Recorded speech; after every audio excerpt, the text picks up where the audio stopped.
بسم اللہ الرحمن الرحیم۔ الصلاۃ والسلام علیک یا سیدی یا رسول اللہ وعلی آلک و اصحابک یا نور اللہ۔ اللہم صلی علی محمد کما تحب و ترضی لہ۔ درود شریف پڑھیے، چاہے بیماری ہو، کوئی پریشانی ہو، کوئی مسئلہ ہو، کوئی حاجات ہو، انشاءاللہ عز و جل درود پاک جب آپ محبت سے پڑھیں گے نا تو بڑی سے بڑی پریشانی حل ہو جائے گی، بیماری ختم ہو جائے گی، مسئلے حل ہو جائیں گے، دلی حاجات پوری ہوگی انشاءاللہ تعالی۔ ایک سسٹر ہیں، کہتی ہیں کہ درود ابراہیمی کا چھوٹا سا مشاہدہ شیئر کرنا چاہتی ہوں، اور یہ کہ پچھلے سال ہمارے گھر کا کچھ کام چل رہا تھا، کنسٹرکشن وغیرہ چل رہی تھی، تو ہم اپنے کزن کے گھر رہنے چلے گئے کہ جب تک گھر کا کام مکمل ہوگا ہم ان کے گھر رہیں گے۔ کہتی ہیں کہ وہ ہمارے کزن بھی ہیں اور میرے بہنوئی بھی ہیں۔ کہتی ہیں میں وہاں رہ رہی تھی اور میں روزانہ درود شریف پڑھتی تھی صبح اور شام۔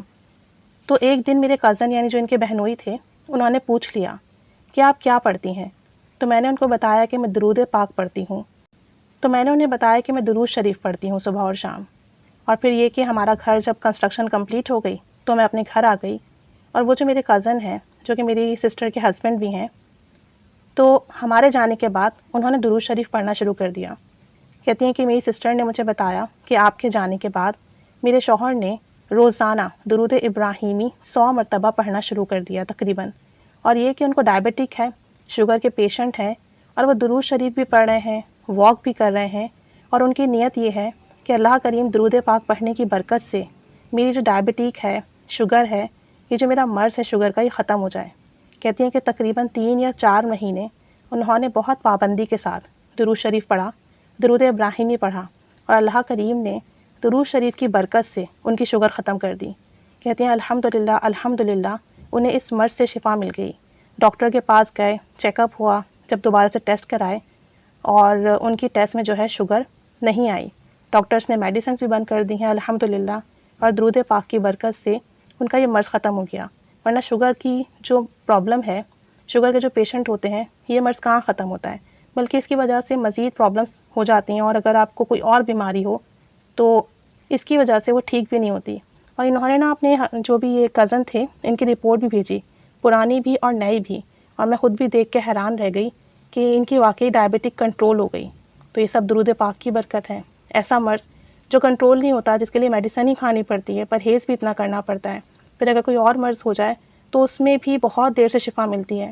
اللہ کریم نے درود ابراہیمی پڑھنے کی برکت سے، وہ بھی ڈیلی 100 مرتبہ، یہ بھی نہیں کہ ہزاروں کی تعداد میں پڑھاؤ، ڈیلی بس 100 دفعہ پڑھ رہے ہیں، لیکن توجہ دھیان سے پڑھ رہے ہیں، محبت سے پڑھ رہے ہیں۔ اللہ کریم نے 3-4 مہینے میں ان کو اس موذی مرض سے نجات دے دی۔ تو کوئی بھی مسئلہ ہونا درود شریف پڑھیں۔ درود پاک اسم اعظم کا درجہ رکھتا ہے۔ درود پاک پڑھنے والا کبھی محروم نہیں رہتا۔ محبت سے، توجہ سے درود شریف پڑھیں، انشاءاللہ تعالی ضرور بالضرور آپ کی دلی حاجات پوری ہوں گی۔ جیسے ہی بیماری ہو انشاءاللہ تعالی شفا ہوگی۔ اللہ کریم ہمیں محبت سے، توجہ سے، ادب سے، اور آپ صلی اللہ علیہ وآلہ وسلم کی محبت میں ڈوب کر درود و سلام پڑھنے کی توفیق دے۔ خلوص نیت کے ساتھ درود شریف پڑھنے والا بنائیں۔ بھلے ہم کم پڑھیں لیکن ایسا پڑھیں کہ جو قبول و مقبول ہو، توجہ دھیان والا ہو، خلوص والا ہو، محبت والا ہو، ایسا درود شریف پڑھنے کی توفیق دے۔ اللہ کریم ہم سے راضی ہو اور ہمیں کامل صحت والی، ایمان والی، محبت رسول، عشق رسول صلی اللہ علیہ وآلہ وسلم والی، اطاعت والی، فرما برداری والی زندگی عطا فرمائے۔ آمین بجاہ النبی الآمین صلی اللہ علی محمد صلی اللہ علیہ وآلہ وسلم۔ اللہم صلی علی محمد کما تحب و ترضی لہ۔